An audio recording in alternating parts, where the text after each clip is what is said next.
Goeiemôre gemeente. En ook hartlik welkom aan enige besoekers vanoggend onder ons.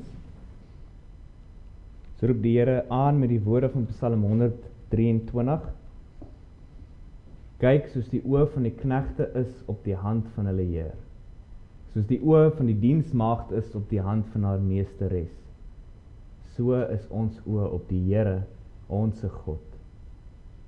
En dan antwoord hy ons.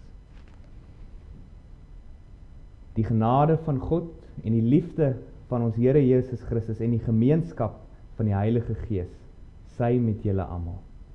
Amen. Kom ons antwoord ons Here op sy seën deur vir hom te sing vanuit Skrifberuiming 69. Nou, Skrifberuiming 69 gaan ons saam sing vers 1 en 2. En dis weer eens 'n kosbare beruiming vanuit Openbaring. Ons gaan luister na Openbaring 20 vanoggend onder die prediking en hierdie is net 'n bietjie na die teks wat ons vanoggend gaan lees, waar ons vir van die Here sing, vir hom sing, die begin en einde, Alfa en Omega, hoor, dis ek wat kom. Sê ons Here vir ons, hou my wet en woorde tot jy deur die poorte veilig binnekom. Buite bly die bose staan, sondaars wat voor God nie bewe nie, maar jy ontvang die lewe. Skrifberuiming 69 en daarvan sing ons vers 1 en 2.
Hartlik die Here bely het in sang, bely ons hom nou aan die hand van die geloofsbelydenis van Nicea.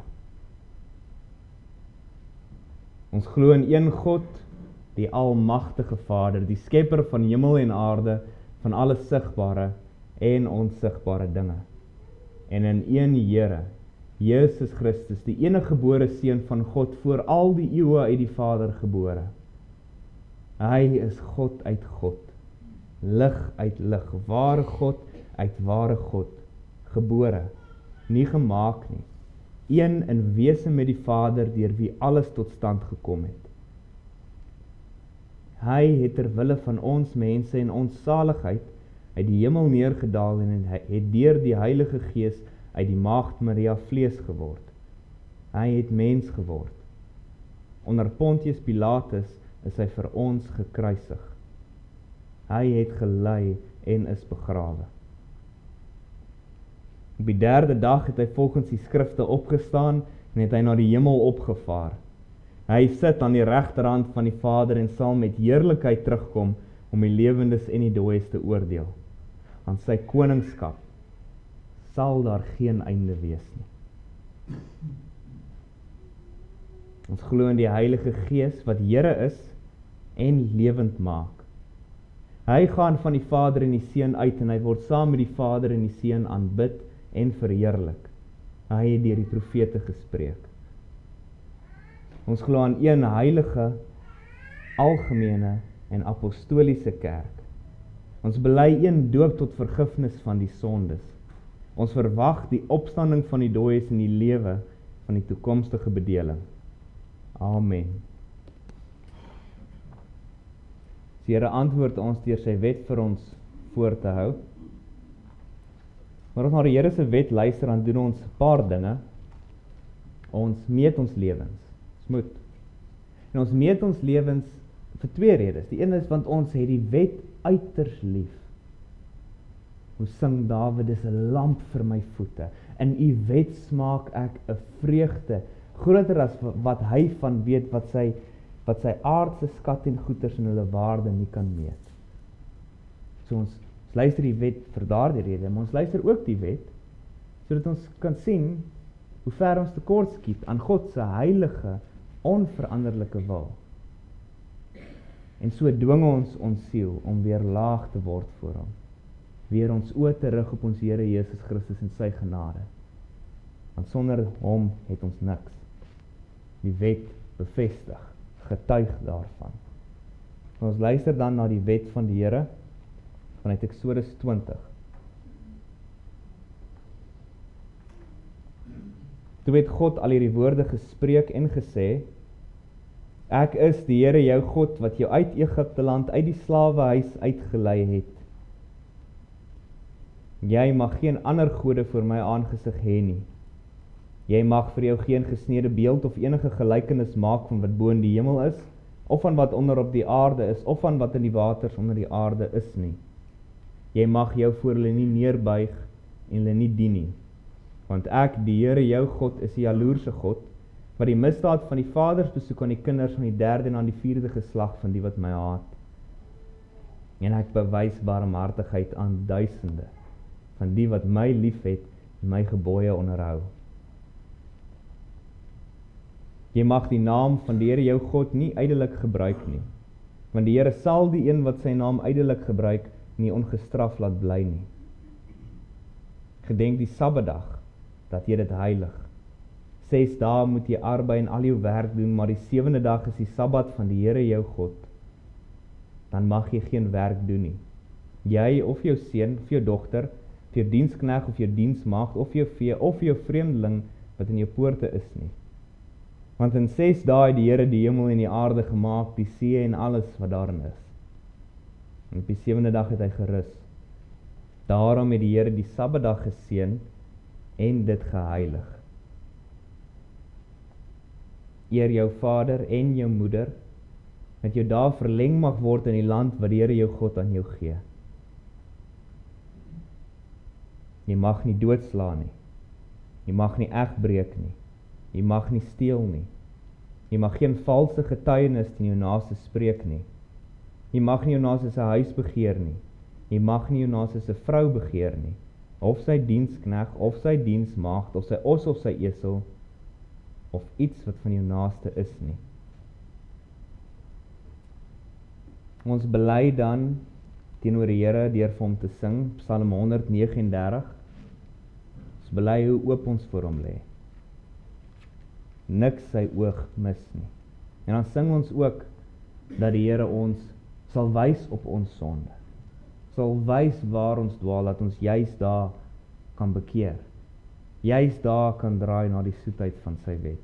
Vers 12 sê ons vir die Here: deurgrond, o Heer, en ken die swart verborge dieptes van my hart, of diep in my, waar u kan lees, 'n skadelike weg mag wees, en lei voortaan my wankele skrede, doch op die weg van ewige vrede. Psalm 139, daarvan sing ons saam vers 1 en vers 12.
bid saam.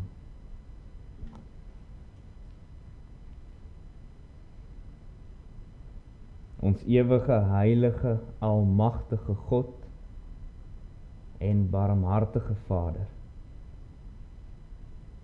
Dank U dat U die Heilige is wat onder ons is, hoog verhewe in reinheid en krag en mag en tog tussen ons, onder ons, so naby dat U selfs woning maak binne ons.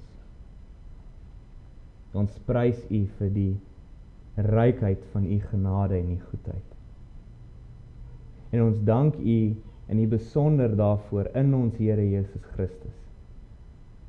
Ons het U wet gehoor en ons bely. O, hoe onwaardig is ons om U berg op te gaan.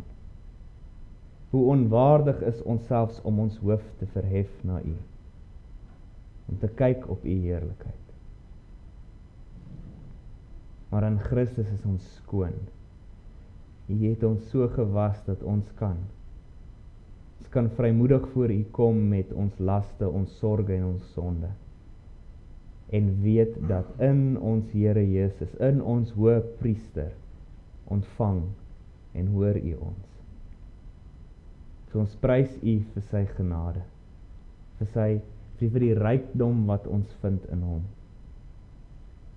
Dankie dat U ons dan saamvoeg as sy liggaam en ons ook as sy liggaam, sy bruid, liefhet. U liefde is die soetste troos in ons swaarste seer. Dat U die ewige almagtige God U self ontferm oor ons. Nie net ontferm nie, maar dat U ons brandend liefhet. Nou ons prys U en sal U vir ewig prys vir hierdie genade. Dankie dan vir die gemeente dat ons U liefde en U sorg en U guns kan sien in ons liggaam. Dankie vir die gawes wat U ons gee, vir die rykdom van gawes wat ons het. Dankie vir die bewaring, die beskerming, die suiwering, dat U ons altyd hou by U woord en trek terug na U woord toe, om in alles U wil en U waarheid te soek. Nou dankie vir die geleentheid om aan saam te kom as broers en susters wat U bo alles liefhet en daarom ook mekaar. O, versterk en lei en help ons om U nog liewer te hê en mekaar ook. U ken ons sondigheid en ons geneigtheid tot alle kwaad. Reinig ons, vorm ons, leer ons en lei ons tog, Vader. Ons dank U dat ons U sorg nie net in ons eie lewens en in ons gemeente kan sien nie, maar ook oor U skepping met hoe U reën gegee het weer. So ons prys U vir hierdie sorg en hierdie goedheid en ons bid vir die wat skade gelei het, want daar is baie.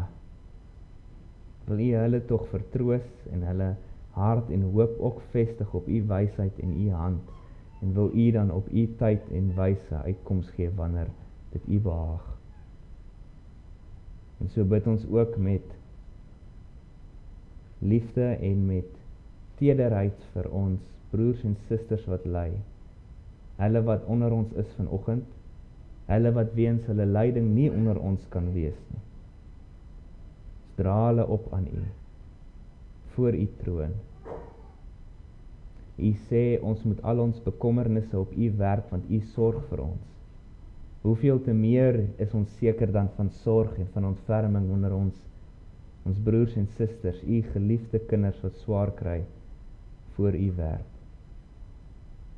O, wil U hulle vertroos en versterk in die tyd van hulle beproewing, hulle harte tog vestig in U liefde, en mag hulle oë altyd op U gehou wees.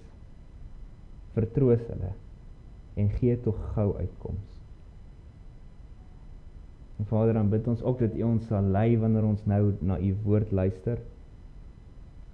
U woord is werklik vir ons 'n fakkel, dis 'n skat wat ons in ons harte wil wegbêre.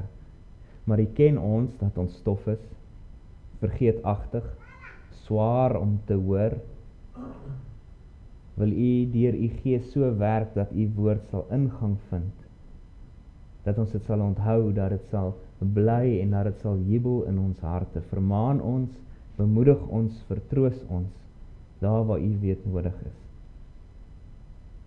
Al hierdie dinge bid ons, Vader, in afhanklikheid van U Gees. O, mag Hy tog ryklik binne ons werk. En ons bid dit ook alleen om die verdienste, nie van onsself nie, maar ons Here Jesus Christus. Hoor ons om sy naam ontwil. Amen.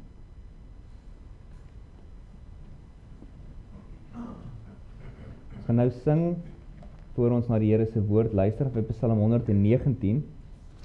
Die hele Psalm 119 is een van ons groot skatte, waar gesing word van 'n liefde, 'n ywer, 'n verlange na die woord van die Here.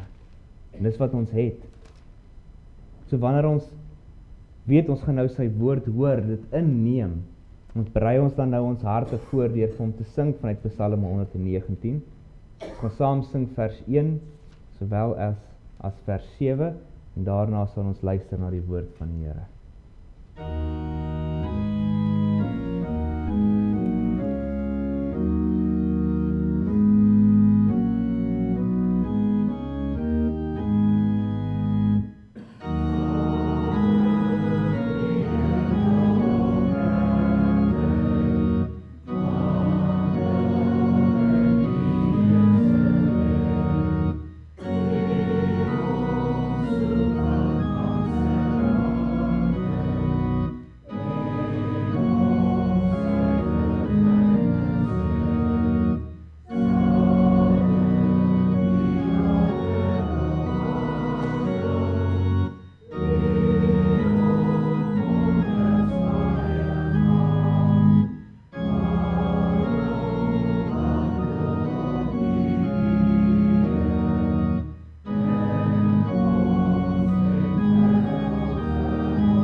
Die wederkoms van ons Here Jesus Christus word met verskeie beelde vergelyk. Dit is die bruilofsfees van die Lam, waar Jesus terugkom om sy geliefde, skoongewaste bruid tot hom te neem. Dit is die koms van die koning in sy stad na die oorwinning, waar hy met gejubel ontvang word en gevangenes gevange lê. Dit is die meester van die huis wat terugkeer na 'n lang reis, waar hy rekenskap kom eis van sy diensknegte.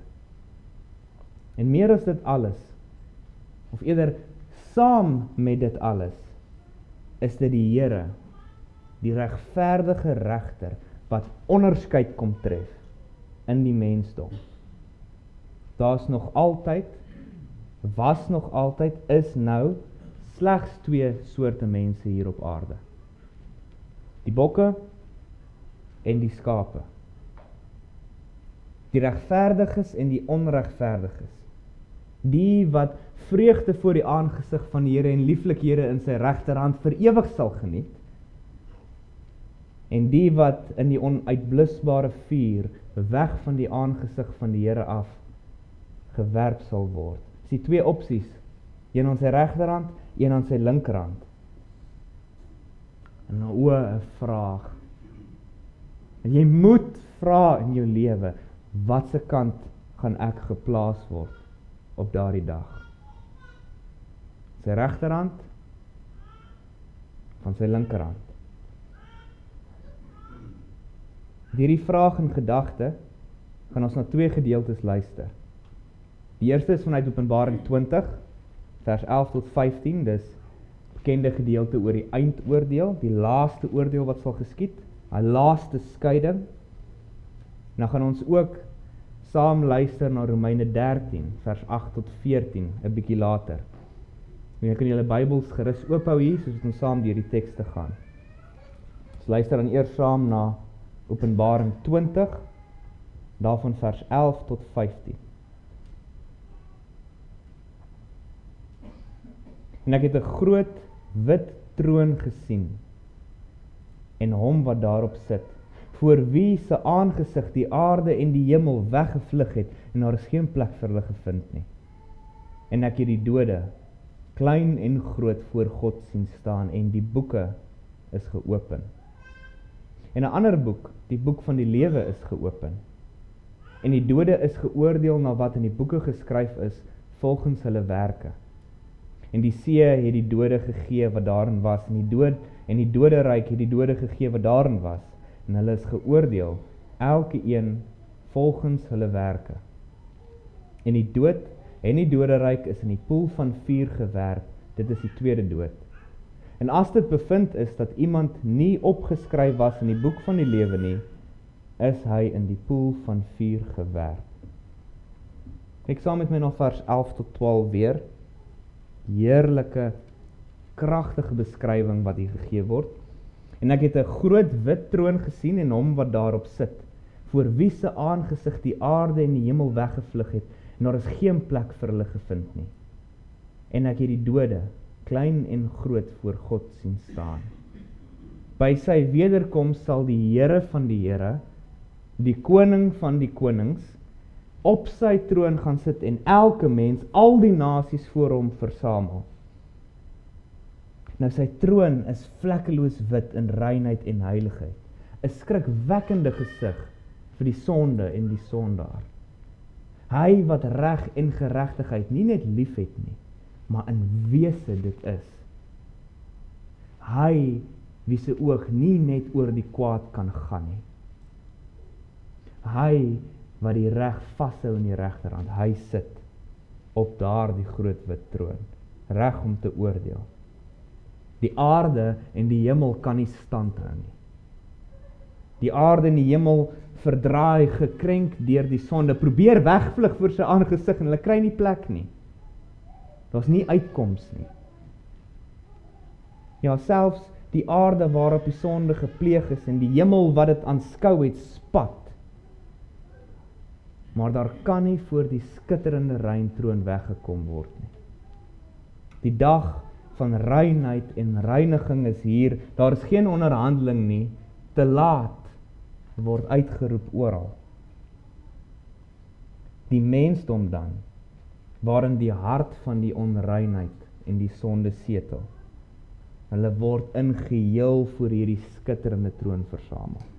Klein en groot, oud en jonk, man en vrou, arm en ryk, gelowig en ongelowig. Almal voor die troon. Vers 13. Die see het die dode gegee wat daarin was, en die dood en die doderyk het die dode gegee wat daarin was. Ek en jy, broer, suster, geliefde kinders, almal voor daai troon. Niemand word oorgeslaan nie. Hy wat die sleutels van die dood en die doderyk het, sal gaan oopsluit. En hy sal almal bring, selfs al moet hy sommige aan hulle kraag sleep.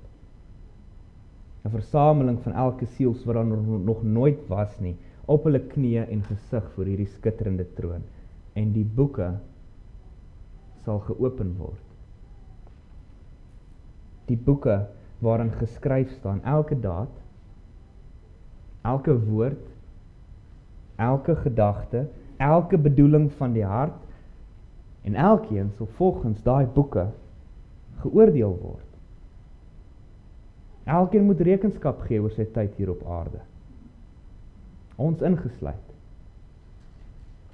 Romeine 14, want daar is geskrywe, so waaragtig as ek leef, sê die Here, voor my sal elke knie buig, en elke tong sal God bely. So sal elkeen van ons dan vir homself van God rekenskap gee. 2 Korintiërs 5, Want ons moet almal voor die regterstoel van Christus verskyn, sodat elkeen kan ontvang wat hy deur die liggaam verrig het, volgens wat hy gedoen het, of dit goed is of kwaad. En hoor hoe diep gaan hierdie, Matteus 12. Maar ek sê vir julle, dat van elke ydelle woord wat die mense praat, daarvan moet hulle rekenskap gee in die oordeelsdag. Nou jy kan ander, selfs die noukeurigste persoon en oog mislei deur jou lewe en wat aangaan, maar daardie dag is daar nie misleiding nie. Want God sal elke werk bring in die gerig wat kom oor al die verborge dinge, goed en sleg. Prediker 12. Die Here kom, wat die verborge dinge van die duisternis in die lig sal bring en die bedoeling van die harte openbaar sal maak. 1 Korintiërs 4. Daar is geen skepsel onsigbaar voor hom nie, maar alles is oop en bloot voor die oë van hom met wie ons te doen het. Hebreërs 4. Alles is oop en word gesien deur hy wat in die boek skryf. Wat sal jou antwoord wees in daardie uur? Watter verduideliking gaan jy hierdie troon voorhou? Wat neem jy jou voor om in hierdie dag voor te lê as rede waarom 'n regverdige vonnis vir wat in daai boeke staan jou nie moet oorkom nie? Dit is 'n vreeslike ding om te dink, daar's so baie wat nie 'n antwoord het nie. Wat nie weet nie. Hoe angswekkend is jou saak dan? Die lewe is uiters onseker en onvoorspelbaar. Die aartsengel kan met sy trompet enige oomblik die skepping oorweldig met die geluid van die koning wat kom. En tog kan jy nie sê wat jou antwoord vir hierdie troon sal wees nie. Die gesondste, sterkste, lieflikste onder ons kan die volgende wees om te sterf en sy boek vir ewig toegeseël te hê. Die dood onderhandel met niemand nie en tog weet jy nie waar jou hoop lê nie vir daardie dag. Hoe is dit dat so baie van ons lewe asof hierdie groot en verskriklike dag voor die troon nie gaan gebeur nie? Weet dit, geliefde, daar sal nie 'n tekort aan getuies teen jou wees nie. Jou dade, woorde, gedagtes, elkeen neergepen deur hom wat die hart deursoek. Jou gewete sal saam opstaan en teen jou getuig. Ganse skepping gaan dit sien, gaan dit hoor, gaan weet. Kan dit nie ontken nie. En tog slaap so baie met die gedagte en die troos. Ek sal eendag dit uitsort. Eendag daarby uitkom. Intussen lewe hulle voort in sorgeloosheid. Allerhande selfsug, trots, vyandskap met ander, welis, dronkenskap. Gefokus op hierdie lewe en wat ek hier kan kry en wat ek hier kan bereik. Maar dit staan so geskryf en dit sal so gebeur, die boeke sal geopen word. Wat 'n verskriklike gedagte om voor hierdie troon te staan met geen antwoord nie. Ons ook die boek van die lewe wat gebring sal word. So, ons hoor dit in vers 12. Vers 13. In ons teks, ons ook die boek van die lewe, maar hoor wat vers 15 sê oor daardie boek. As dit bevind is dat iemand nie opgeskryf was in die boek van die lewe nie, is hy in die poel van vuur gewerp. Dis die groot onderskeid wat sal gebeur. Daar is nog 'n boek, die boek van die lewe, en almal wat daarin geskrywe staan, sal geskei word van die res. Hulle sal die vreugde van hierdie rein, heerlike troon binnegaan, terwyl die wat nie daarin geskryf is nie, saam met die duiwel en sy engele in die poel van vuur gewerp word. En dan bly die vraag steeds voor ons, wat sal jou antwoord wees op daardie dag? Jou redes waarom jy gevind moet word in die boek van die lewe. En nie gewerp moet word weens die boeke wat praat van jou lewe nie. Blaai saam met my na Romeine 13, waarvan ons dan saam sal luister, na verse 8 tot 14, en dan gaan ons fokus op hierdie laaste gedeelte van vers 12 tot 14. Romeine 13 vanaf vers 8. Wees aan niemand iets skuldig nie, behalwe om mekaar lief te hê. Want hy wat 'n ander lief het, het die wet vervul. Want dit, jy mag nie egbreek nie, jy mag nie doodslaan nie, jy mag nie steel nie. Jy mag geen valse getuienis gee nie, jy mag nie begeer nie. En watter ander gebod ook al word in hierdie woord saamgevat, jy moet jou naaste lief hê, soos jouself. Die liefde doen die naaste geen kwaad nie. Daarom is die liefde die vervulling van die wet. En dit te meer, omdat ons die tydsomstandighede ken, dat die uur vir ons reeds daar is om uit die slaap wakker te word, want ons saligheid is nou nader by ons, as toe ons gelowig geword het. Die nag het gevorder, en dit is amper dag. Laat ons dan die werke van die duisternis aflê en die wapens van die lig aangord. Laat ons wel gevoeglik wandel soos in die dag, nie in brassery en dronkenskap, nie in ontug en ongebondenheid, nie in twis of nydigheid nie. Maar beklee julle met die Here Jesus Christus. En maak geen voorsorg vir die vlees om sy begeerlikhede te bevredig nie. Tot sover. Daar's maar een antwoord wat jy sal kan gee op daardie groot dag. Wanneer die boeke geopen word. Wanneer jou lewe oopgevlek word. Een antwoord, een aanspraak wat jy kan hê op die boek van die lewe. En dit is om gekleed te wees met die Here Jesus Christus en sy geregtigheid. Dis al wat jy het.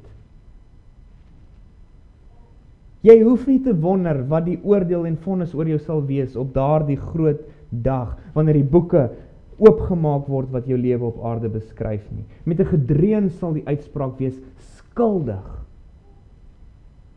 En sal jy dan na die goeie wat jy gedoen het gaan wys, om dalk die vonnis af te bring? Of sal jy dan pleit dat jy tog probeer het om die regte ding te doen, dat jou hart opreg was in jou poging om die boek van die lewe te haal? Jy was nie perfek nie, maar jy het probeer. Hoor dan, die Here se woorde in Matteus 5, dat as julle geregtigheid, julle gehoorsaamheid, die skoonheid van jou boek, as julle geregtigheid nie oorvloediger is as die van die skrifgeleerdes en fariseërs nie, julle nooit in die koninkryk van die hemele sal ingaan nie. Of wil jy op jou opregtheid pleit? Oorweeg laasweek, waar ons gekyk het na Dawid en Isa. Dawid wat met groot opregtheid en ywer die ark gaan haal. Isa wat met groot opregtheid die ark keer wanneer hy kantel, en die Here maak hom dood. Want 'n sondaar raak in sy heilige ark. Daardie ark in sy heiligheid was tog maar 'n splinter, 'n skaduwee van die reinheid en heiligheid van hierdie troon. Jy het geregtigheid nodig. En die boeke sal teen jou getuig dat jy dit nie het nie. Die boeke gaan wys, jou geregtigheid was nie naastenby genoeg nie. Hoor dan, soos water oor 'n dorsland vloei die woorde van Jeremia 23. Kyk, daar kom daar, spreek die Here, dat ek vir Dawid 'n regverdige spruit sal verwek. En dit is sy naam waarmee hy genoem sal word. Die Here, ons geregtigheid. Die Here Jesus Christus is jou geregtigheid wat jy aantrek soos 'n kleed op daardie dag. Hy is die regverdige wat in alle geregtigheid gelewe het. Sy boeke, indien dit oopgemaak gaan word, sal spreek van een ding, reinheid, geregtigheid, gehoorsaamheid, lieflikheid en welbehaaglikheid. Daardie geregtigheid van hom, daardie boeke van hom, gee hy vir jou. Jy moet dit aantrek eenvoudig as 'n kleed. Word bedek met die geregtigheid van Christus, sodat wanneer die boeke oopgemaak gaan word waarin jou lewe staan, dat elke woord, elke daad, elke gedagte, elke oomblik wat die toorn van God opwek, doodgetrek sal wees met die bloed van die lam. en daarby geskryf as onderskryf, kyk na die boek van die lewe vir hierdie naam. Dis wat dit beteken om met die geregtigheid van ons Here Jesus Christus bekleed te wees. Letterlik van jou kop tot jou tone, vat jy Christus se geregtigheid en jy trek dit oor jouself soos 'n kleed. En sê Here, hierdie bied ek vir my verlossing, sy gehoorsaamheid, sy lewe, nie 'n druppel, 'n sekonde, 'n oomblik van my eie nie. Dan, broers en susters, slegs dan, wanneer die boeke geopen word, wanneer jou hart en niere blootgelê word voor die troon, slegs dan sal die vonnis nie oor jou kom nie. Want jy die geregtigheid van die Here Jesus Christus as 'n kleed aan. Daarom die woorde van die apostel in ons teks, vers 14 van Romeine 13. Bekleë julle met die Here Jesus Christus. So nou is die vraag wat uittoring bo alle vrae. Geliefde, het jy jouself bekleë met hom? Jouself te bekleë met Christus is nie om te gaan en die wet te hou so goed as wat jy kan, en om te smeek en te probeer oortuig deur jou wandel dat jy bekleë moet word met hom nie. Jy gaan na die kruis, jy werp jou boeke voor die kruis, en sê ek het geregtigheid nodig. En Christus gee vir jou daai kleed. Is dit geloof? Net deur te glo in die kruisdood en versoening van ons Here Jesus Christus, bekleë hy jou met sy geregtigheid. Wat genoeg is vir jou. So is die vraag dan, het jy jou lewe, jou boeke waarin geskryf is, alles wat jy gedoen het en nog sal doen, wat jou blootstel aan die wraak van God, het jy dit na die voet van die kruis geneem? Het jy gekyk na jou boeke en besef dat jy het 'n probleem, oneindig so, en dan gevlug na die kruis om die boeke daar neer te werp en te ruil vir die kleed van ons Here Jesus Christus?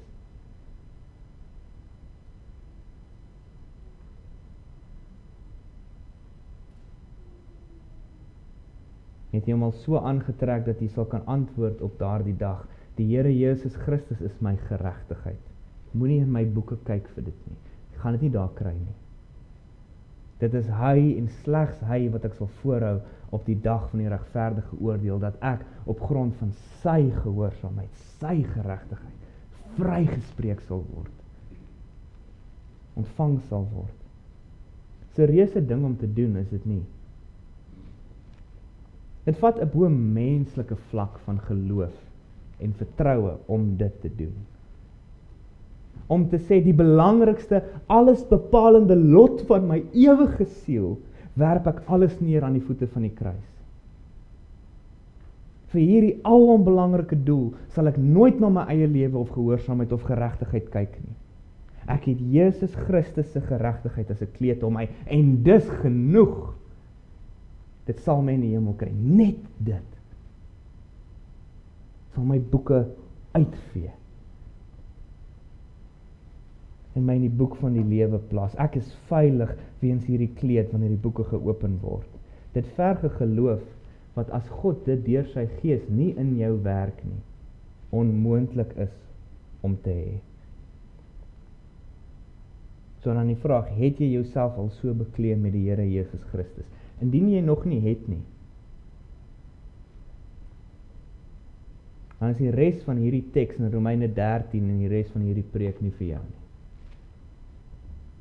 Wat jy nodig het, is om te sien hoe die boeke teen jou gaan getuig, en om aan te vlug na Christus, en bekleed te word met sy geregtigheid, sodat jy ewig veilig is. In hom, doen dit eers, daarsonder sal geen heiligmaking of verandering van jou lewe jou baat nie. Vlug eers na Christus. Vir die wat dan reeds gevlug het na die kruis, en met die Here Jesus Christus as jou geregtigheid bekleed het, bekleed is, hoor dan die woorde van die apostel, vers 14. Bekleed julle met die Here Jesus Christus en maak geen voorsorg vir die vlees om sy begeerlikhede te bevredig nie. Dis opmerklik. Selfs ons, wat al reeds gevlug het na Christus, reeds die kleed van sy geregtigheid aangetrek het en so veilig is, nou ewig by die oordeelsdag veilig is, selfs ons moet gesê word, beklee jouself met die Here Jesus Christus. Waarom? Ek is dan. Ek is dan ewig bekleed met hom. Waarom sê Paulus vir my, beklee jouself met die Here Jesus Christus? Die rede daarvoor is tweeledig. Die eerste een is, jy moet dag vir dag herinner word. Dit preek vir jou eie hart, dat jou saligheid, jou vryheid, wanneer daai boeke geopen gaan word, lê nie binne jouself nie, dit lê in Christus en in hom alleen. Dag vir dag moet jy jou oë na die kruis toe werp. Hoe geneig is ons om te vergeet? Hoe geneig is ons hart om daardie waarheid eenkant toe te stoot? Wanneer ons in sonde val, wanneer ons teruggly in ons verhouding met die Here en vir 'n tyd lank nie nou met hom wandel nie, hoe geneig is ons dan om te voel, ek kan nie net na die Here toe gaan, hy is kwaad vir my. Of ek moet nou eers vir die Here wys ek voel sleg, of ek moet nou eers genoeg dinge doen om hom weer te beïndruk voor ek kan gaan, om myself weer waardig te kry. Hoe gereeld wanneer ons dink aan daai oordeelsdag, dink ons, ja goed, ek glo in Christus, maar kyk my lewe. Ek gaan dit nie maak nie. Jou hart is geneig om dit te doen. Daarom moet selfs jy wat alreeds Christus as 'n kleed aangetrek het, dag vir dag hierdie hoor, vir jou hart preek, beklee jouself met die Here Jesus Christus. Vind jou saligheid, jou veiligheid nooit, hoe goed of sleg jou lewe ook al mag wees, in hoe jy lewe nie, altyd in Christus. Dis al wat dit is. Dis al waar jy dit gaan kry. Dit is die eerste rede, ons as gelowiges moet herinner word. Kyk na jou kleed. Jy is skoon voor God, asof jy nooit sonde gehad of gedoen het nie, deur Christus, want dit is sy geregtigheid waarmee jy beklee is. En tweede rede, ons moet herinner word dat ons so met ons Here Jesus Christus se geregtigheid beklee is, so met hom beklee is, dat ons die ou mens uitgetrek het.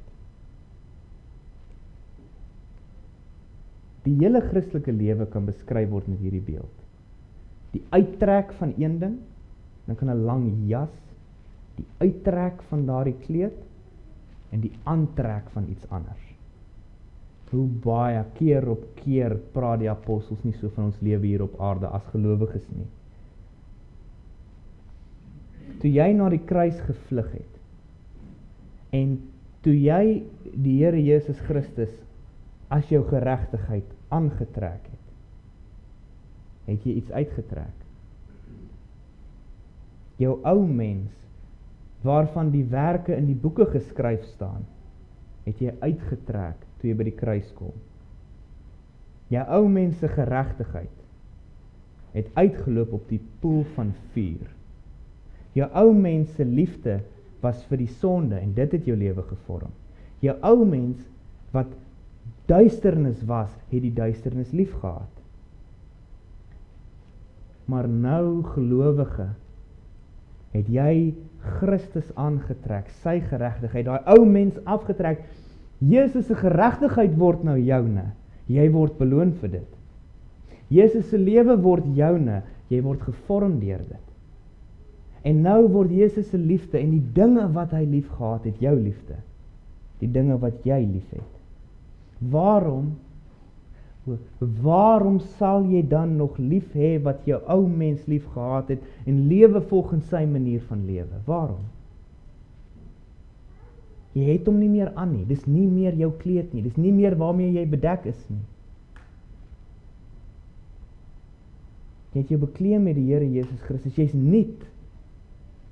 Jy's iets anders as wat jy was. En dis wat Paulus dan sy argument maak in hierdie gedeelte. Lê daarom af die werke van die duisternis. Jy is nie meer daar nie, jy het dit afgelê, uitgetrek. Jy het Christus nou aan lig. Hou op daardie kleed probeer aantrek. Lê hom neer. Brassery en dronkenskap. Wat ons teks noem, dis uitspattigheid. Oorgebruik of misbruik van die dinge wat die Here in hierdie lewe gee. Kyk, matigheid en selfbeheersing is nie net 'n mooi, voortreffelike gewoonte vir 'n mens se lewe nie. Dit is deel van die verandering wat daardie kleed van Christus bring, hoe dit jou vorm. In matigheid in. Brassery, uitspattigheid, dronkenskap is nie net onbeskof nie. Dis die ou kleed wat jy afgelê het, uitgetrek het. Lê dit dan af. Ontug en ongebondenheid verwys na die seksuele losbandigheid, die uiting van welis. Dit sluit enige seksuele of wellustige uiting buite die skoonheid wat die Here in die huwelik skep in. Die liggaam is vir die Here en die Here vir die liggaam.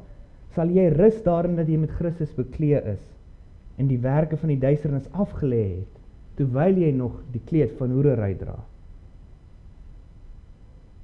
Twis en nydigheid. Die woord twis verwys in die besonder na kwaad praat van iemand, of om nooit iets goeds te sê van iemand nie, of om doelbewus iemand se naam te probeer sleg maak by 'n ander persoon. Twis sluit skinder in.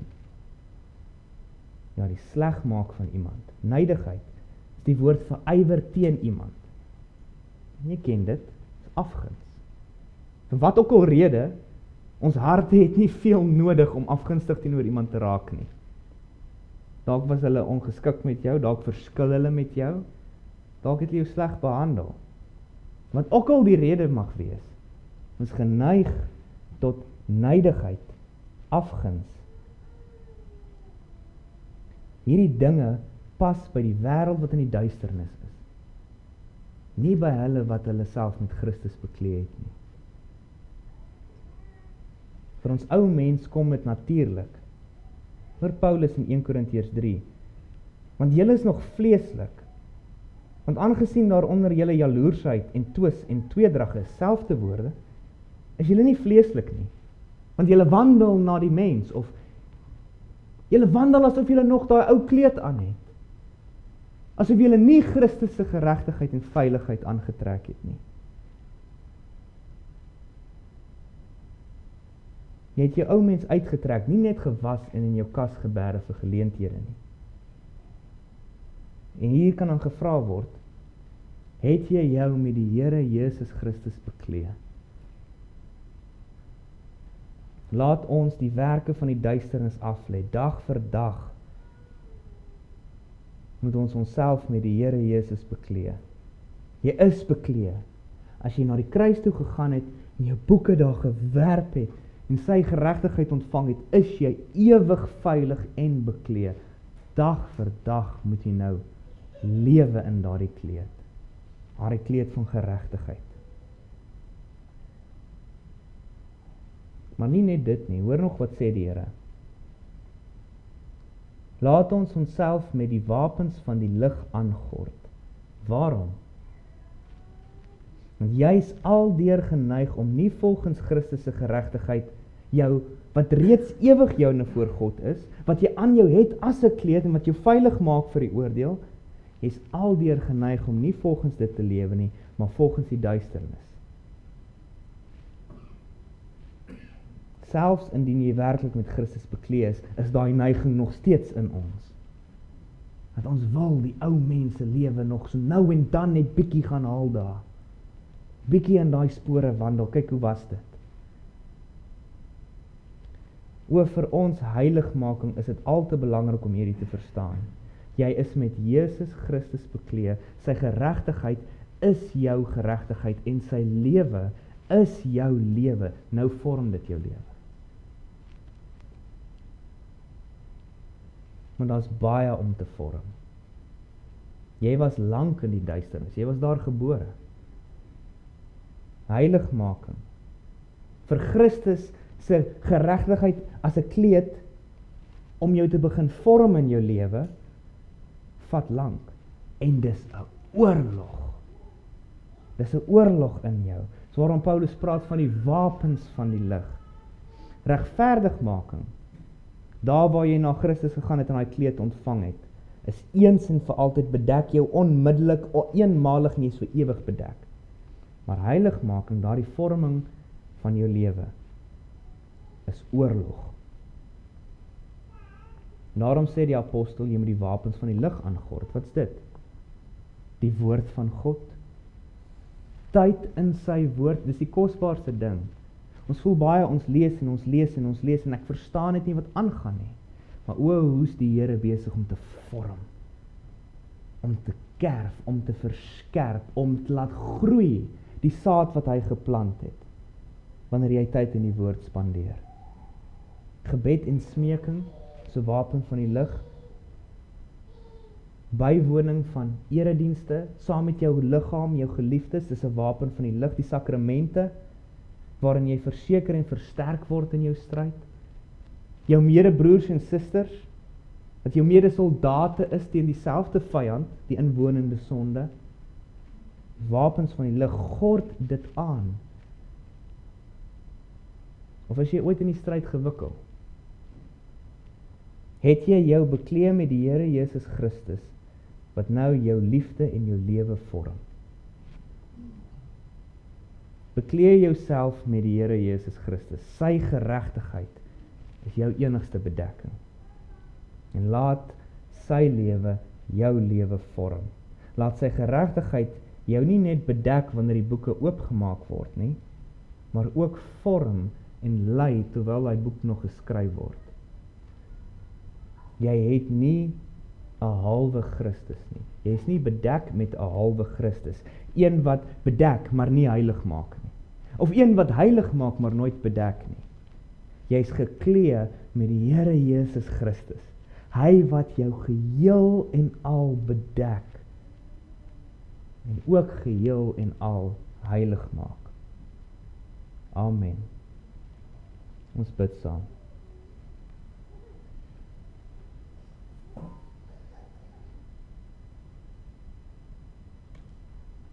Ons Vader wat in die hemel is, o, bedek ons tog altyd met die geregtigheid van u Seun. Moenie na ons lewens kyk nie. Moenie na ons harte kyk nie. Wanneer ons op ons opregste en ywerigste en heiligste is ons maar vuil gesmeerde wit rokke. Onwaardig, ewig onwaardig, dis swak. Wanneer u na ons kyk, mag dit altyd deur u Seun, ons Here Jesus Christus wees. Sien altyd sy geregtigheid op ons, want is al wat ons het. Waar anders sal ons gaan? En ons dank u en o, ons loof u nou en sal tot in ewigheid, dat wanneer ons so kom en so na Christus se geregtigheid gryp, dat u ons oorvloedig daarmee bedek. Ons prys u dat ons nou in hom voor u mag staan, witter as sneeu. Geliefd, gekoester, omdat hy ons boeke uitgevee het, en sy dade, sy lewe, in ons boeke se plek gelees sal word. Dis 'n troos en 'n waarheid wat ons tot in ewigheid nie 'n handbreedte ver uit ons gedagtes en harte wil laat weggaan nie.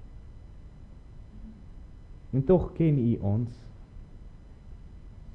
hoe maklik ons dwaal en weer onsself probeer regverdig, onsself probeer red, onsself probeer bewys voor u en iets verdien, u oë en u aangesig te probeer verdien. Bewaar ons teen ons vlees en teen die duiwel, dat ons nie dit sal doen nie. Dat ons nie ons oë van ons Here Jesus Christus sal afval nie. Hy is ons verlosser, nie 'n druppel van ons heiligmaking nie, net hy. Net hy is genoeg. Mag daardie kosbare waarheid dan liefde in ons harte laat ontvlam. Vorm ons deur hierdie waarheid. Vorm ons deur hierdie beloftes en hierdie troos dat ons nie sal wandel soos wat ons gewandel het voor ons in u lig gekom het nie. Dat ons nie sal wandel op enige ander manier as volgens dit wat Christus in ons werk nie. Mag ons altyd luister vir die Heilige Gees en sy leiding, sy vorming. Vergewe ons waar ons nou en in die toekoms ook in ons swakheid sal wandel volgens die duisternis waaruit u ons gered het. Ons haat daardie plek met 'n volkome haat. En tog gaan ons nog so gereeld terug. Wees ons geduldig, Vader, en genadig en bedek ons altyd met Christus se geregtigheid. Moet nooit na ons heiligmaking kyk nie, maar net na hom. Vader, ons bid in die week wat voorlê dat u ons sal lei deur die Gees, dat ons hierdie waarheid so in ons harte sal dra, dat ons altyd ons oë en ons saligheid, ons oë hou op Christus en ons saligheid soek by hom, maar dat ons ook in elke dag, by die huis, by die werk, in die kar, op die strand, in elke oomblik, dat het ons sal lei om te lewe soos ons Here Jesus Christus geleef het. Ons het hom immers as kleed aan. Mag ons wandel gepas aan daardie kleed. Help ons, Vader, want ons verlang daarna, dis 'n soetheid, maar ons is swak. En weer bring ons bede voor u, alleen omdat ons weet, ons is waardig, skoon gewas, en u verhoor ons, in ons Here Jesus Christus. Amen. En vir ons Here saam sing uit skrifberuiming 24, dis 'n beruiming van Efesiërs 1, daardie besonderse gedeelte waar Paulus juis juig oor die evangelie en die verlossing daarin. Ons sing in vers 7, hoor die woorde, ons sing, ons sal in lewe en in sterwe Gods eiendom vir altyd wees. Ons sal wat hy beloof het erwe, verseël deur die Heilige Gees. Hy is die waarborg ons gegewe, die eersteling van die volle som. Ons sal die reddingsdag belewe, die gloriedag van God wat kom. Hoe Paulus kyk na daardie dag, sien sy boeke uitgedelg deur Christus en sien wat hy gaan ontvang, die boek wat in sy plek gelees gaan word, gaan Christus se boek wees. En dan noem hy dit die reddingsdag, die gloriedag van God wat kom. Nie die vreeslike waar ek moontlik geoordeel sal word, maar omdat ek met Christus bekleed is, die reddingsdag, die gloriedag van God wat kom. Skrifberuiming 24, daarvan vers 6 en 7.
broers en susters, ontvang die seën van ons Here.